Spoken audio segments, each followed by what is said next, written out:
It's the final episode of Challenged for this year, we think. That's where we're at, and it's time to recap the final Challenger. Mike, you were in Poland. You were in the studio. It must have been a little bit weird. You're used to the crowd interaction.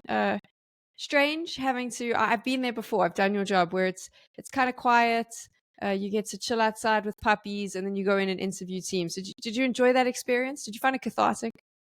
I did. I really like the crowd interaction, right? I really like having a stage and having an audience. And I think that one of the best parts of doing that kind of a job is getting to basically share the enthusiasm of the audience with them.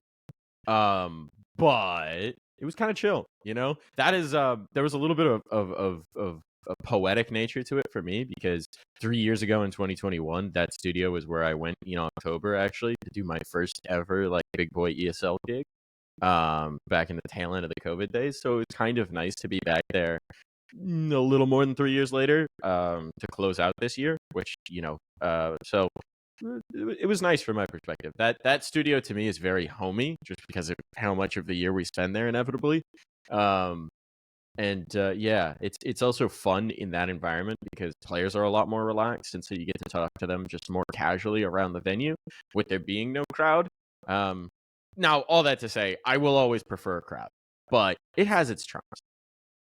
For sure. So obviously Katowice was where this was held. The ESL studios in Katowice, we'll get into that in a bit. But if you've just joined us, Challenged is where Mike and I we take a look, we do a preview of the ESL Challenger events, and then we come back and figure out how wrong we got it. And it tends to happen every time, happened this time as well. But the thing about that Katowice studio, because people don't get to experience this because it's not a studio you get to go to. It's one of my favorite places. I find the catering just exceptional. The food is always like top class. And the catering company that they bring in is obsessed with feeding you. They realized I liked chocolate things, and they spent every time I've been there, they just arrive with plates of the stuff. And I see them do it with everyone, so it's not just me. People bring their dogs to work, which is amazing. So you can sit down, and there is a puppy at some point. I know you got to see a puppy, right? Like quite early on. Cheetah, very sweet dog, Cheetah. Very fluffy. Chow chow. I wanted to get Cheetah for one of the studio check-ins. And unfortunately, he was very attached to his person as opposed to me. Shocker. So wasn't interested in the camera.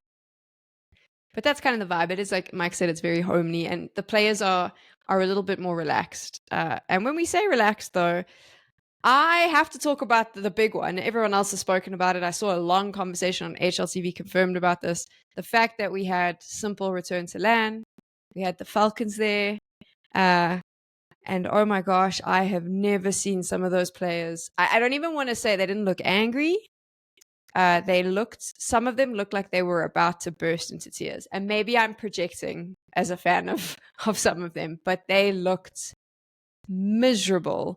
And wow, it was hard to watch the Falcons' performance. It wasn't great. Did not win a single map.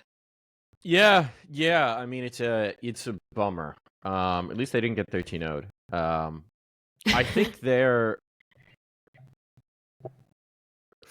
it was very interesting to see on the ground, right? Very interesting to see. Most of the time I'm watching sort of in the green room or backstage, but when matches are getting close to finish, I get ready to do the interview and I need to be there quickly. So the place that I stand in this one was essentially between two of the booths. So, it worked perfectly because I could just take out my monitors and just listen to their comms. And so some of the teams don't speak English. I can just get vibes. Like Eternal Fire, I got a lot of vibes from. I don't know what they were saying, but there were some vibes going on and they weren't all good. But Falcons, I can understand their comms, right? So I was just listening to the comms and it was fascinating. Because especially on that Dust 2 game against Eternal Fire, where it got into overtime, right? That was a very interesting one because you felt them start to click towards the end of Dust 2. You felt, in particular, Simple and Madden were very active in the mid and late rounding, right? They were kind of working as a tandem. They were like swapping sites, moving around, and I could feel them starting to click and starting to get some energy. But then when OT hit, they lost like one bad round, and it was just back to being flat. And even in that last round. Like, I don't want to leak specifics of comms, but there was a comm and it maybe wasn't understood by everybody. And like, it's very much the kind of thing where they've only been together for a week or whatever. And in a normal situation, you'd be like, okay, let this play it out. And the whole idea, like talking to them, talking to Zonic, talking to Lars, it's all about the RMR, right? They really did not care about the result here. Obviously, you don't want to go without winning a map, but they're really just trying to get on the same page for the RMR. That's why they were playing Inferno as opposed to Vertigo, is to try and figure out what their map pool is going to be with Simple. And I guess they tried both of them in practice and figured out that they were going to go for the Inferno. Didn't work out so well here, but like, I get the idea. I just think that this team is in such a weird spot where, like, realistically, obviously they can't make changes at this point. The major's happening. I don't know if they can make substantial changes next year because ranking is now so important. But it feels like it has to be like a studs up rebuild. Find it other than Inferno, which is the first time I've seen Falcons just, for want of a better word, shit the bed. Still didn't go 13-0, which for Simple will be great. But I feel like you've just got these fantastic pieces who are all just really good and they just can't click together. But also, it's almost, this is such a weird thing to say, and it's a very emotional thing. So there'd be some people that say it's like a woman's perspective of this, but there's a part of me that thinks they are all trying so hard that it's like overkill now. You know, like if you're in a relationship and you kind of, I don't know, you've had a fight or something and you kind of are like overcompensating for it. That's what this team always looks like to me on the server. Like they're all trying to overcompensate, but just nothing is working because of that. And I don't know if that's the case. I might be insane. The only one who didn't seem to be doing that to me was Simple. He didn't pop off, but he didn't play badly, and he did his job, which I feel like for someone like him, he would just leave and be like, well, did what I had to do, so good job. But I am in complete agreement with you. I think they can say what they want about the RMRs. I don't see this team qualifying for the major. From what we've seen at Challenger, I think they will bomb out of the RMRs, and I believe that there will be a complete rebuild come January. I can't see another way of doing this. However, I have some concerns about the rebuild if the rumors are to be true, because I think you're just going to create the exact same problem you had in this team.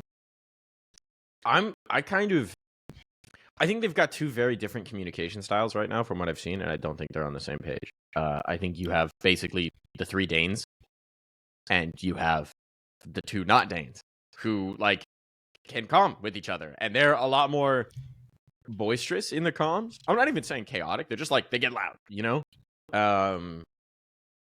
And I don't, and it's interesting because if you listen to like Vitality comms videos, those comms could get very chaotic. Like, it's not like Magisk and Dupree are shy about having a strong voice. Clearly not. They are, you know, two of the most veteran players in the scene, two of the most accomplished players in the scene. But it's just like, I don't know. Something hasn't meshed yet. Which in a vacuum isn't surprising because it's been a week or whatever of Simple being on this team. But in a not vacuum, holy shit, this team needs to figure something out because it's not a vacuum, and they've been on a basically since Jönköping, since the Challenger event where they made the finals and didn't win. This team has just been like faceplant every event. And it's the same problems that they had with some pies that you're seeing with Simple. It's like nothing's really changed. You've changed the piece, but you're just dealing with the same stuff. And maybe it is a comms thing, because if you think about it, some pious, Spanish, lots of fire, like maybe that is a situation of just like there is a little bit of a comms clash. Who knows? I have spent so long pushing so many analysts to try and have an opinion on this, and I've realized that the truth of it is no one knows. No one can figure out why it's not working. Absolutely no one understands what the hell is going wrong with this team, and that is just where we're at. Yeah, that's why I don't envy. You've got one of the greatest brain trusts Counter-Strike has ever known with Zonic and Lars Robel, right? And they're just like logically, so many of these things should work, and they just don't. They just don't, and it does feel like, you know, at some point the well is poisoned. Maybe you just burn the village to the ground and start over somewhere else. Because that's kind of the way it feels right now. And you can talk about the fact that they're old. Maybe they need a mix of younger players to mold. Maybe they need this. Maybe they need that. But like, this shit ain't working. It's not working. Let's talk about another team that disappointed. Eternal Yay! Fire. Yeah. I mean, it's not a shock. If you support a lot of ESL Challenger events and you watch them, this is no surprise. That format is brutal. Day number 1, the best of ones. Almost always we have this where the favorites come in and it doesn't work out. Like it's just I'm never surprised when it happens. But in this case, because the RMRs are like for a lot of these teams are a week, 2 weeks away, I was kind of shocked. Eternal Fire also, I mean, just looked like we saw there was a moment where Major broke the headset in frustration. Obviously, also at one point, if you were watching, it looked like they had lost and he just walked out. It turns out he wasn't feeling well. So I might have fed that little dramatic narrative on the desk. But what the hell? What was going on there? Did you get anything behind the scenes? They looked angry. They could say what they want. They looked pissed off with each other. It looked to me like no one was getting along. Where did you hear that Major wasn't feeling well? He tweeted that he Twitter? wasn't feeling well. He said that he had to leave very quickly. He needed to go to the bathroom. Well, not to the bathroom. He said he needed to go out to get some air. He wasn't feeling well. He realizes it was very rude. I read that and I really like this guy. So if he's watching, I'm sorry that I'm about to do this because you're going to be mad at me. I read that tweet and I was like, bullshit. You are mature enough, old enough, and experienced enough to realize that in the moment your emotions got the better of you. You were pissed off with your team. You stormed out because you'd just been knocked out of the competition and you realized it was on camera. So in hindsight, to course correct, because that is the professional thing to do, you created a story where you weren't feeling well and you needed to go outside to get some air. What it looked like to everyone watching was you were pissed off with your team and you stormed out. Yep. Yeah. I mean, from behind the scenes, again, I don't speak Turkish, so I don't know what the comms were, but I know what the vibes were. I mean, the headphone break, obviously don't break your headphones. That's a ridiculous overreaction. But the context of the round is so frustrating. So I am actually sympathetic to Major on that one, which is that it's 12 to 11. They're trying to play for overtime. Eternal Fire started super flat. They've been playing themselves back into this, getting better and better and better through this dust too. It's looking like they're going to bring it to overtime. Then the last round, they sort of fall apart on, and I don't remember the exact context, but Major winds up in a 1v2 with a bomb down on B for a post plant. I think he already even has 2 kills in the round. So like he's having impact like crazy. He is stuck in car. They double push through a smoke, or as the smoke fades from door, they're both looking towards site. They both have their backs turned to him. He pops up. The timing is perfect to pull off the 1v2. He shoots the first guy. He flicks over for the spray transfer. He doesn't land the spray transfer immediately. The other guy 180s and headshots him. And it's like that moment as a desk slam headphone break. Like if there's ever a moment, it is understandable. Don't break your headphones. That's a fine. Like he's gonna pay for the headphones. Don't do that. Don't recommend that. But I'm sympathetic because if that happened to me, I'd be fucking flipping shit off my desk too. Like I'd be mad. It's like it is the most human response in Counter-Strike. So I think we can all give him some grace for that one. The BO3 against Fate, that's where I'm concerned because he and Zantares in the late moments were yelling at each other. In that overtime on Anubis, where, I mean, he was turning to Zantares to tell him, like, I guess he'd done something wrong. Zantares is chirping back, yelling at each other on the comms, like, straight up livid. I don't know if they caught that on the player cams. I think they were trying to, but there's always, like, a little bit of a delay on that. So I don't know if that was clear. They were not happy with each other. And Zantares was popping off that map, but I guess maybe he was in the wrong place on some of the strats. And like they were, it is the kind of thing that makes you worried about the future of a team because you should not, like that should not be affecting you that much in this. Again, like I get it, they're the favorites. They should have won the trophy, right? Like they know that that was their expectation coming in. That was the interview. That was what they confirmed, right? They should not be losing debate.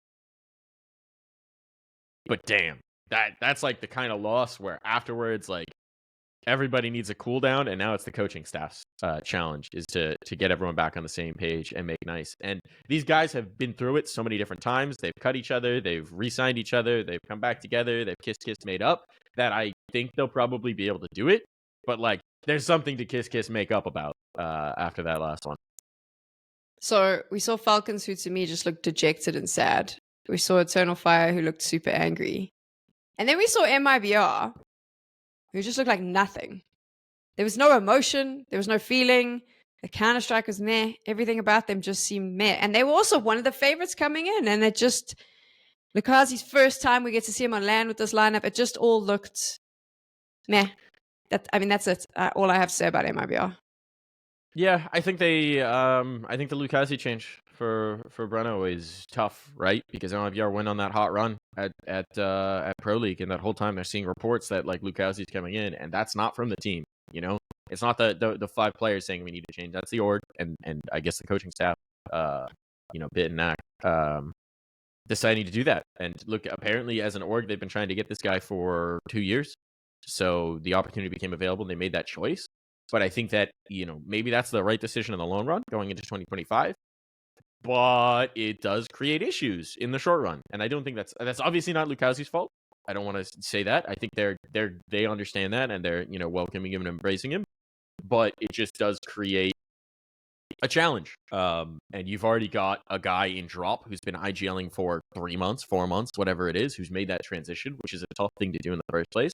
I think he's really bucking up in terms of the leadership. Like when they had tough maps, he was the guy who was leading the huddle, who's trying to get them back on the same page and get them locked in for the VO3.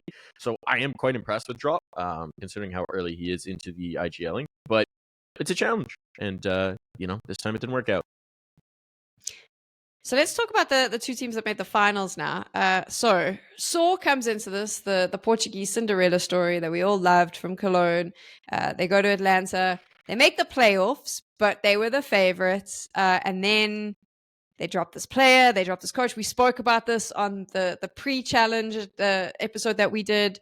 We're all shocked. We don't understand why. It doesn't make sense. Like, this is a mess for Saw. Everything's a disaster. And then they came and won the whole damn thing. Yeah. Look, I got to talk to them quite a bit about it, both, in interviews, and then just I was so curious. So I was asking questions, understandably, of them and their staff. And like, I will be so curious in 2 years to get the behind the scenes on this, because I guess no one's really talking right now. So we're not getting the report in the short term. I think they may have made the correct decision. Whatever was going on with Rosdos and Barry, clearly were linked. Clearly there were issues there, and clearly it was causing problems in their camp, because I guess it was affecting them in Atlanta. The way they talk about it, it was an issue before Atlanta. They knew it was an issue going in, and it was like something that was just weighing on their minds constantly in Atlanta. So it's kind of one of those things where maybe, whatever about that relationship had become toxic, and they needed to cut the poison out. And they did great. And look, Agil, sorry, I asked him for clarity on that because everyone says it. Is it Agil? Agil. Because everyone says it differently. We were all just trying to figure it out, I asked him. He said, I don't really know or care. And I said, okay, how do you say it? And he says Agil. So it should be Agil. Yeah, he was great. He played phenomenally individually, right? He played really well. He put up good numbers, obviously, but he was also he clicked in very, very fast. It makes sense. He's played with Story and U-Jerks. He's played with Jerks for like 5-6 years. Like, they date back a long time. And so, U-Jerks said in an interview that they always felt like when they made this move over to Saw that he was the guy who got left behind, right? He's the guy who should have joined them, who could have joined them, but there just wasn't a spot for him. Now there's a spot for him, and he's good. He's good, and they're very pleased with him. Roman and Mutiris, the veterans, were very pleased with how quickly he meshed in, with how quickly he was getting things and like getting on the same page as them. So my faith's restored. They've also got a new coach coming in, which they didn't tell me exactly who it is, but they left me some pretty juicy breadcrumbs that I don't think I can share. But hopefully that's going to get announced in like the next week. It has actually been announced. It is Golden. So we do know Golden has announced it just before we recorded.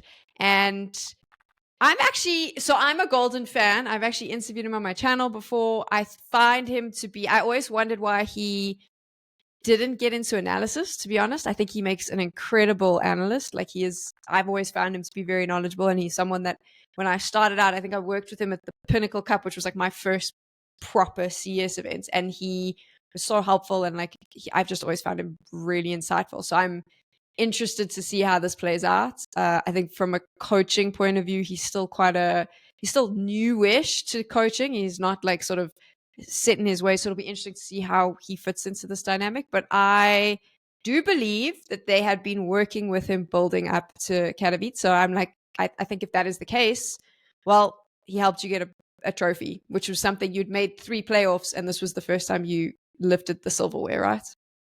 Yeah, I mean they only had him for like 2 days before the event. Okay, so I can't give him all the credit for the trophy. But they were very pleased by what he was bringing up in those 2 days. So I know they're very excited to work with him. Yeah, Roman all but confirmed that one to me. He was like, "Yeah, we're getting a player. We're getting a coach. He's Swedish. He's a former IGL." And I was like, "Okay, well, it's either Golden or Devil Walk. All right, what are we doing Yeah, here?" what are the two? So yeah, but that's I think that's a good match. I think that's a good fit. I think it'll be exciting, and I think they're very happy about it. And based on what they did without him at this one, obviously, the emotional leadership within the team is well built. So I'm excited for them. I think they'll make the major. I'm excited to see what they do with the major. That's the big question now. They've answered my curiosity. They've answered my concerns. I'm back on the Saw train. So me too. They've proven me wrong. I feel like I'm such a pessimist, and they've just shown me that, like, You really are. Yeah, hope exists. Hope exists. Okay, so this is like off on a tangent. Oh, he's going to be so upset that I brought this up. You should never share what was said in the green room. So I won't share what was said in the green room. I will allude to it. There was a moment where someone asked Alan Hinder during the course of Challenger Katowice if there's any team he actually likes. That was the comment to him. Because sometimes when you watch analysts, they seem very pessimistic, much like me. Mm-hmm. And I'm obviously a host with a lot of opinions, and it's quite pessimistic. So I interjected before Alan could answer. And I said, the problem with analysts and with huge Counter-Strike fans like myself is that and analysts specifically, is they look at these teams and they have to imagine the perfect scenario for this team. They have to look at the best possible outcome. And the problem with looking for the best possible outcome is you start to believe. You go, holy hell, if you put all these pieces together and this, and this happens, wow, this is going to be amazing. And then you are inevitably disappointed time and time and time again because that incredible positive outcome that you have imagined never comes true. And that is why the best analysts in Counter-Strike are all grumpy old men. Because they have been broken by these teams, they have been broken by these players, and they actually were people that lived in incredible hope and positive vibes and just never got to see their dreams lived out. That is my new opinion, and why I think we should all give analysts a little bit of a break for being miserable most of the time. Look, you can use all the excuses you want. If I can stay an optimist as an NACS fan, it's possible.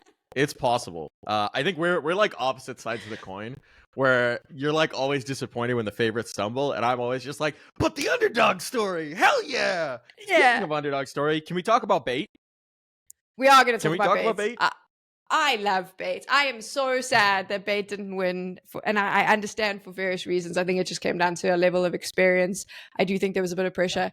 But I absolutely loved what I saw from this team. I am so excited to see them in the RMRs. I think they have a pretty tough group, but damn, they play some solid Counter-Strike. They're a bit inconsistent, let's be fair, and they make some silly mistakes. But when they are all together as a team, they're great. The thing that really impresses me about this team, I want to heap like a shit ton of praise on Nipple. He is 19, IGLing, like he is so calm and collected. It's actually wild how much is going on there. What impresses the hell out of me with this team, and in particular in that Eternal Fire matchup, the second one, the BO3, they look so calm in late round scenarios that it just doesn't make sense, right? Because they play a very chaotic brand of Counter-Strike a lot of times. They play very contact heavy. They want to fight. They want to brawl. But then in those tense late round scenarios, late in the game, when like that's where teams make mistakes, that's where players make mistakes, they were super on the same page. They're making plays off of each other. They're like immediately calming. They're like, it's click, click, click. It's flow state. And that's the hardest thing for a young team, I think. That's where, that's what we heap praise on like a phase for, right? That's what they do better than anyone else, is those crazy chaos scenarios where they've created this situation where it's high pressure, and they're withstanding it. And Bait withstood the pressure better than Eternal Fire this time. And I think that's so impressive for a young team. I think that's so tough to do for any team in Counter-Strike. So like, the fact that they're doing this right now, where all their previous success was online, right? They just had Eliza before this. Then they come into ESL Challenger Katowice. They're really not land tested. They're not arena tested. Like there are so many reasons that you could just count off every loss, and they still make it happen. Now, this one's a more comfy environment. It's a studio, but that's still a challenge for a new team, for a team that is so young. Again, Nipples 19. Hold on, I'm looking at the list. Headtricks, I think 20. Yeah. Essential is 18, and then Alex is 23, and Captain Kirk has, I think, like 24, 25. So this is the average, so young. Yeah, I was gonna say, I think that the average age in the team was the youngest at the whole tournament, younger than Payne.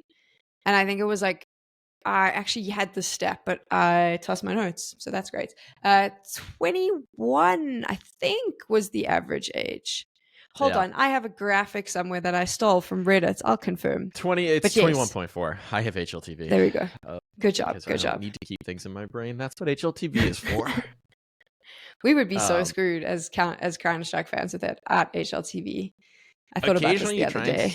Stick a toe into another esport and you realize how lucky we are to have HLTV. And I mean, Liquipedia is also a huge resource and they're available in other esports, but like ours is better.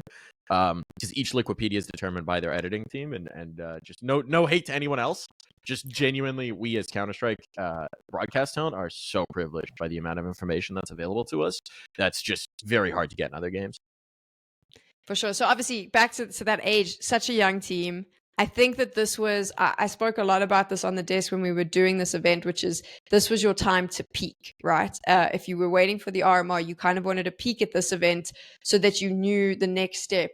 I think for Saw, they had to lift a trophy just to convince themselves, right, we've made the right decisions here with the changes we've made. I think for Bait, they had to lose. Just because by losing, they're going to go, we were this close. So now when we go into the RMRs, slightly more driven, slightly more aware of maybe some of the mistakes, understanding high pressure situations a lot better. Obviously, they are flying to China. So now they're going to go, okay, cool. We've been in the studio environment before. We understand what this pressure feels like. We've had that. I think it was the perfect moment. And also, even if the RMRs don't go to plan, I think that there is great potential for this team in 2025, especially because they are so young and they're showing up and performing the way we saw at Challenger.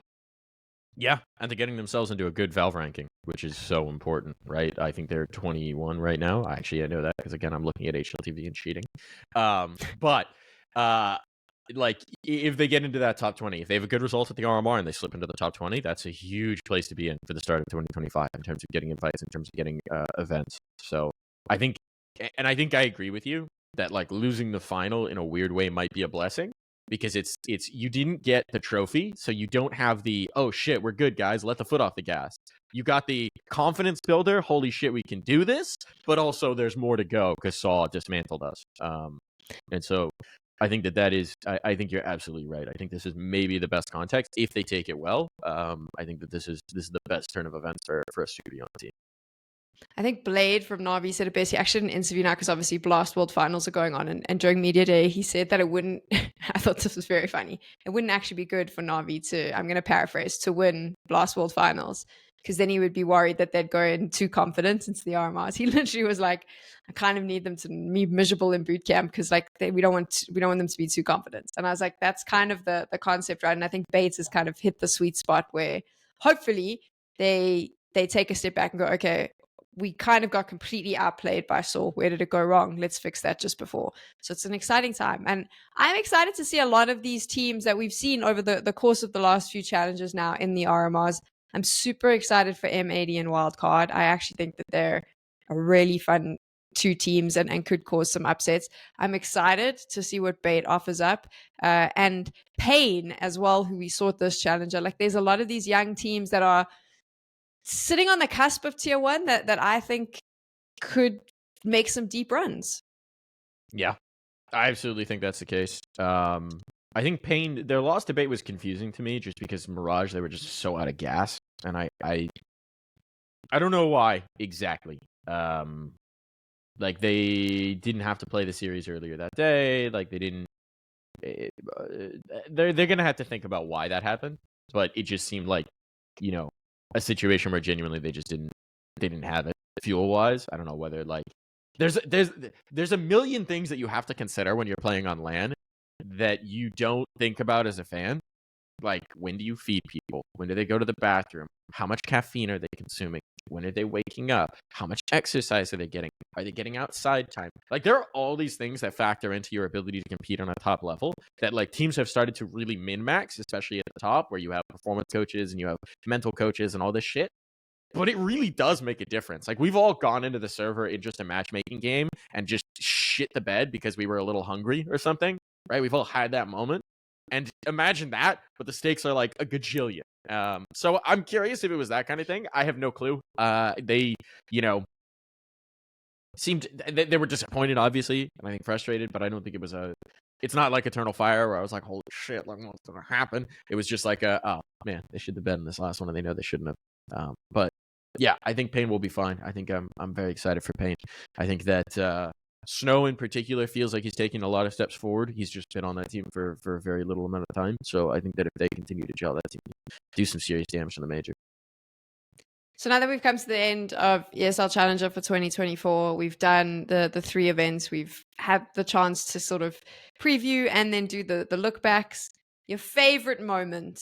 Do you have one that jumps to the top of your head straight away? I mean, Complexity finally getting a trophy on LAN. Right? Floppy doing the lamest trophy lift of all time. I love Ricky, by the way. But that's the funniest photo. If you look at photos from that trophy list, you can actually see my dumb face cheesing in the background because I was waiting to come up and interview them. And so there's photos where it's just like, they don't even look that happy. And then you just see me behind them like, yeah, that's my favorite. That was actually my favorite moment too. I thought that was the best final we had with Falcons and Complexity. It was so cool to finally see Complexity lift a trophy. I'm obviously a little bit biased because of that. I was gung-ho with Falcons the whole way, but I just loved the build-up. I thought that was by far my favorite moments as well. And obviously our cameraman constantly pulling to Amaranth during Wildcard playing in Atlanta. That was kind of funny too. Shout out to Ammo. So there we go. We're done, Mike. That's it. We can go on holiday now. I think I want to give one last message, if we can. Next year the whole circuit changes, the whole season changes. 2025 is going to be chaos, and I think a lot of people are starting to realize the implications of the new Valve rules to the ecosystem. And in particular, there's 2 impacts that we don't really know how bad they're going to be, but they have the potential to be very bad. I think that the structure around new lands makes it very difficult to run lands that are specifically targeted at the tier 2, tier 3 that matter. And that it makes it very tough to run lands that give more regional opportunities to teams outside of Europe. And those are 2 things that I think Challenger lands have done a great job of doing. Challenger lands are super important to the ecosystem. Having lands like this, where you're competing on stage, often in front of a crowd, hopefully every time in front of a crowd, with teams that are new, up-and-comers, upstarts, teams that are reformed, teams that don't have top-end expectations, and teams that come from far-flung regions. Look, we might have ragged on Rooster and what they did with it, but having a random Aussie team that's not FlyQuest actually get opportunities in international lands matters a shit ton. Having teams from South America, from North America, get those opportunities from Asia, get those opportunities to compete on land, to travel internationally, to do that. It's been a huge asset from these tournaments. It's been a huge get from these tournaments. I don't know what 2025 is going to look like for Challenger or for other tier 2, tier 3 circuits. We've seen the top end get announced, but I really hope that something steps in to build in that void, to build in that stepping stone, to give teams the opportunity to compete in front of a crowd at LAN with something on the line, with some major stakes, but not at that absolute tippy top echelon, so that we can see that growth, so that we can see that continued growth. Because I think when the game grows, and when the game grows globally, that's good for everybody. And I think it's important that we maintain that place in the ecosystem.